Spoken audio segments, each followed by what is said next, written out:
Welcome back everyone to Massage with Katrina. I'm Katrina, and today's video we're going to focus on a simple massage you can do for your rotator cuff. You're going to need a tennis ball and a foam roller, and if you don't have a foam roller, that's okay. Just grab a water bottle and wrap it up in a towel. I found that works great too. And if you don't have a tennis ball, you could use a racquetball, lacrosse ball, basically something round that's about this size. And once you've gathered those things, let's get started.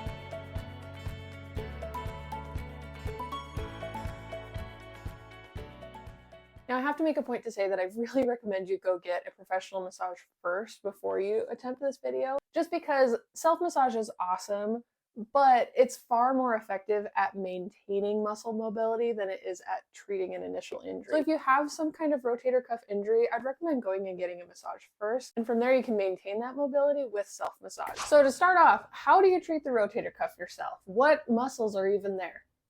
Let me turn around and show you. So there are four muscles that make up the rotator cuff: the supraspinatus, infraspinatus, teres minor, and subscapularis.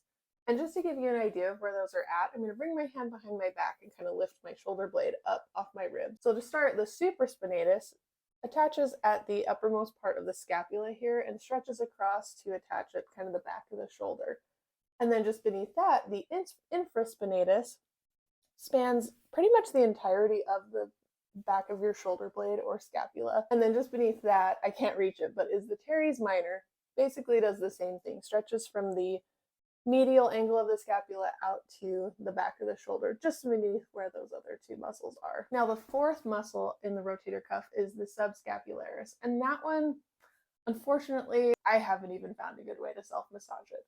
But just for educational purposes, I'll tell you about where it is. So let's say this hand is your ribs, and then this hand is your shoulder blade or your scapula resting against your ribs.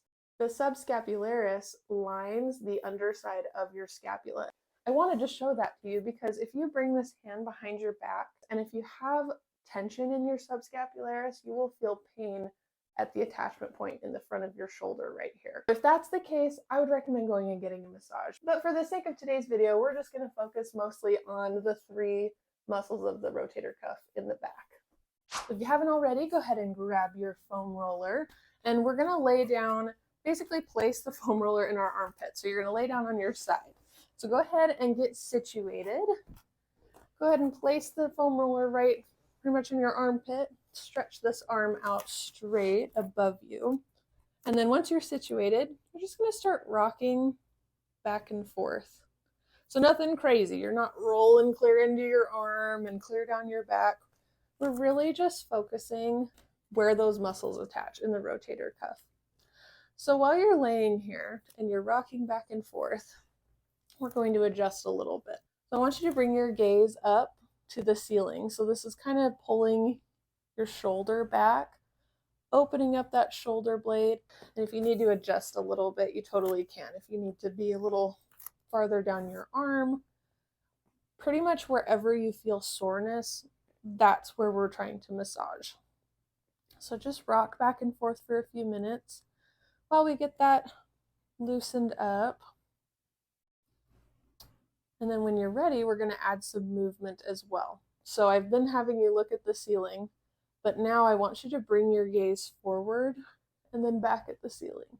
And your shoulders will naturally follow where your head goes. So we're still rocking back and forth, but now we're also rolling front to back. Really working out those muscles from all the different angles. And if you feel like you need a little extra stretch, go ahead and take your hand and place it palm up towards the ceiling as you do this. You'll probably feel a little more of a pull that way. If you need a little extra stretch, go ahead and bring your pinky back behind you. So pull that pinky back, and then lean up towards the ceiling and keep rocking back and forth. But you're really focusing on those muscle attachments of the rotator cuff. And just keep rocking just like this. You need to hold in place for a little bit, maybe.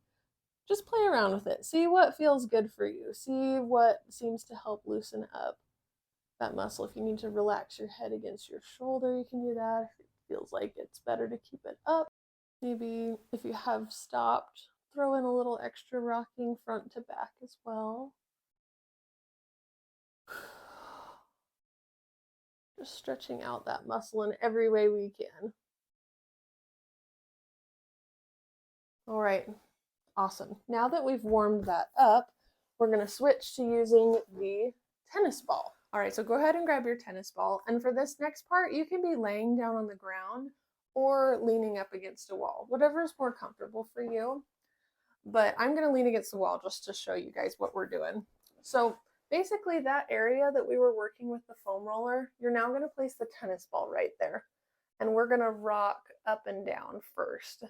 And I'm not going all over the shoulder blade. We're really just focusing on the attachments of the rotator cuff muscles in the back of your arm. So go ahead and get situated, placing that tennis ball against the wall or the floor, leaning back against it. And we're just gonna lift your shoulder up and pull it back down. And it might take a little bit, get situated, whatever adjustments you need to make, they'll all be helpful. And try to completely relax your elbow, forearm, and your hand, fingers, really just lifting your shoulder and rolling it back down. If you feel the tennis ball slip, reach back and adjust it. Okay. Now we're gonna roll from side to side. And I'm engaging my abdomen to do this, so I'm really even trying to relax my shoulder if I can. Just rocking from side to side. And it's harder against a wall because it does just want to slip. So you might need to rotate your body more so that the tennis ball isn't like sliding out from behind you. But same thing, we're just really rolling out those muscle attachments. That's what's going to make the difference. Deep breaths. Make sure you're breathing while you're doing this. And really try to relax your shoulder, biceps, triceps, elbow, hand, basically your whole arm. Let it just go limp as you engage your core and rock back and forth. Let that tennis ball do the work. And now to switch it up, I'm rocking in a circular motion. And if you can see my shoulder moving. I'm mostly using my core to move, but there is a little bit of shoulder movement. It's hard with self-massage not to engage the area you're working on. But just form circles, maybe rotate in smaller circles at first, and then roll that tennis ball around in bigger circles around those muscle attachments. Adjust if you need to, if it's starting to slip. Really just trying to give some attention to all those muscles back there because they don't get stretched often enough. Just if you need to, maybe switch the direction of the circle. So if you were going clockwise, now go counterclockwise. Adjust the tennis ball if you need to. Just keep rocking those circular motions. I'm going to stick with the circular motion for a little bit because that seems to be working the best. But if you felt like going side to side, up and down worked better for you, take this time now and rock whichever way feels good. Trying to work out that muscle tension. If you feel like leaning against a wall isn't enough pressure, go ahead and lay down on the floor. You'll get more pressure that way because your full body weight will be laying on your rotator cuff. And just keep working that out slowly, methodically. All right, I'm going to stop the video now, but honestly, you can keep doing that for as long as you need. 2 minutes, 10 minutes, 20 minutes, however long you feel like you need it. Hopefully this was helpful for you guys. Thank you so much for watching. Let me know what you think. If you have any questions in the comments, leave them below. And I will see you next time.